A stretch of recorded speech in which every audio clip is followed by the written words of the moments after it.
পবিত্র রমজান মাসে করাচির ব্যস্ত সড়কের পাশে এভাবেই ইফতার করেন শত শত মানুষ। যদিও পাকিস্তানের বড় শহরগুলোতে রাস্তার পাশে এ ধরনের ইফতার আয়োজন নতুন কিছু নয়।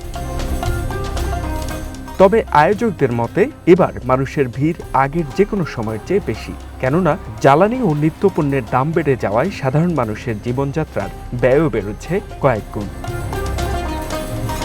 গত সপ্তাহেই পাকিস্তানে প্রতি লিটার পেট্রোলের দাম বেড়ে ৩২০ রুপি ছাড়িয়েছে। বিশ্ববাজারে তেলের দাম বাড়া এবং মধ্যপ্রাচ্যের উত্তেজনা তেল সরবরাহে অনিশ্চয়তা তৈরি করায় এই সিদ্ধান্ত নিয়েছে সরকার। पेट्रोल एक वाहिद ऐसी चीज़ है कि जब इसकी कीमत बढ़ती है तो हर चीज़ की जो है वो कीमतें बढ़ जाती हैं। পেট্রোলের দাম বেড়েছে, আর পেট্রোলের দাম বাড়লে সবকিছুরই দাম বেড়ে যায়। এরপর আমরা দেখেছি আমাদের সেহরি ও ইফতারের টেবিলে মানুষের ভিড় অনেক বেড়ে গেছে। बहुत बड़ा जो है क्राउड, एक बहुत बड़ा रश जो है छिपा के सहर व अफ्तार दस्तरखान के ऊपर बढ़ गया।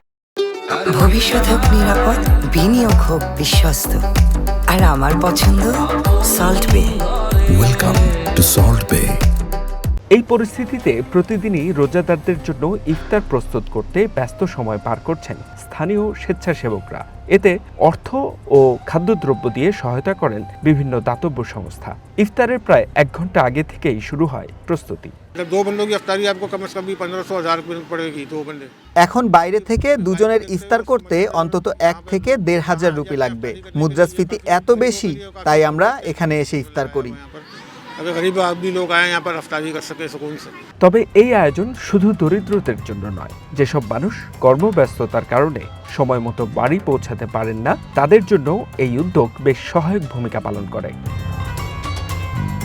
বিশ্বের প্রায় 24 কোটি মানুষের মুসলিম সংখ্যাগরিষ্ঠ দেশ পাকিস্তান, আর এই পবিত্র মাসে একসাথে বসে ইফতার করার এই আয়োজন কেবল খাবার ভাগাভাগিই নয়, বরং সহমর্মিতার এক অনন্য চিত্র।